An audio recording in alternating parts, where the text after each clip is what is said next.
Hey guys, and welcome back to the Badger.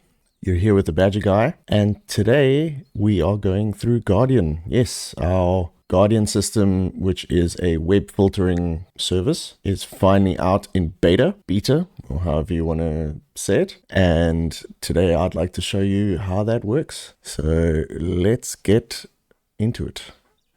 If I go over to our James Carr Cape Town site, I have connected my PC through this site already. You'll see here's Dan's PC here. And first things we want to do is make sure we have the right device. So I have a HAP AC2 MikroTik Badjr here, and it can also work on the AX3. We haven't tested it out on other platforms, but what's most important is that you need a USB port and a flash drive. And before we begin, what we want to do is install the Badjr app for this site. So on your site dashboard, and you go to Badjr apps. Let's go back there. On your site dashboard, and you go to Badjr apps, click manage Badjr apps, and click add Badjr app.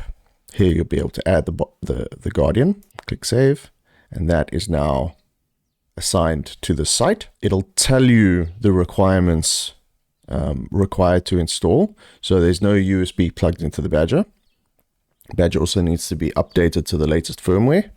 Let's plug in our flash drive. This was just a brand new flash drive. Plug that in. We do a quick refresh. And now that the USB is detected, it'll say it's not installed, and you check the slider to install it. If there are any more requirements, it will appear here. Once it's installed, you can either go to configure, or we go back to site Badjr or site dashboard and go back to Guardian will now appear here, and you'll see whether it's enabled and its status. So we can go into settings here once it has finished installing. Let's wait for that.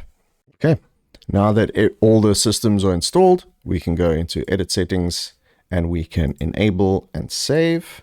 And now that's all enabled and up and running, we can now look at adding a group. Now, currently Guardian can only do block lists. However, if you do want to do site-wide blocking and then enable or allow only certain devices, that will be coming soon. It is something we're working on. If we go to add group, here we will be able to create a block list. So let's do a simple one for YouTube. We click add source.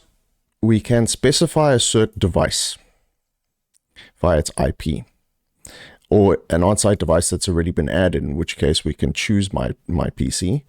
You can also do the entire LAN, a specific subnet, or an alternative IP range that you've added. So if you have a VLAN and you want to block everything on that specific VLAN, you can block that VLAN from accessing YouTube. In this case, I'm going to choose on-site device and specify only my own machine, called Dan's PC. And then under all of these tabs are all the options of what you can block. If we go to video, we can choose YouTube. We can go into social media, music options. We can block YouTube music. There's TikTok, YouTube TV, messaging services, news outlets, adult content, and dating sites that you can block. Malware is blocked by default. You can switch this off, but I would recommend keeping this on to block any known malware servers. And we click save, and that is enabled. And now, as an example, if I try to go to YouTube, it tells me we're offline. So this, some of this is cached.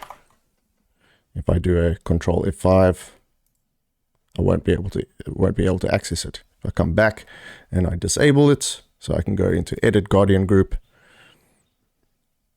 I can disable, and then I should be able to come back, and I now have access again. So it's as simple as that. On top of our Guardian release, we have other features that are included in our latest updates, which includes limiting the speed of a network, either via its alternative LAN IP. If you have a VLAN, you can limit the speed on the VLAN over here. And if I want to limit the speed, I can come in here and limit the speed on certain Wi-Fi connections. Do note this is only applicable if you have a Unifi AP enabled. So it will only the speed limits on the Wi-Fi will only function if you're running it through a Unifi AP. If not, then you can tag that Wi-Fi SSID as a certain VLAN, which then connects that device through to an alternative LAN VLAN, and then you can go and limit the speed on that, and then again also apply a block list to that VLAN if required. If you have any questions, please contact us. We have a Discord. Alternatively, just leave a comment on this video and we can give you more information. Thank you very much. We hope to hear from you soon.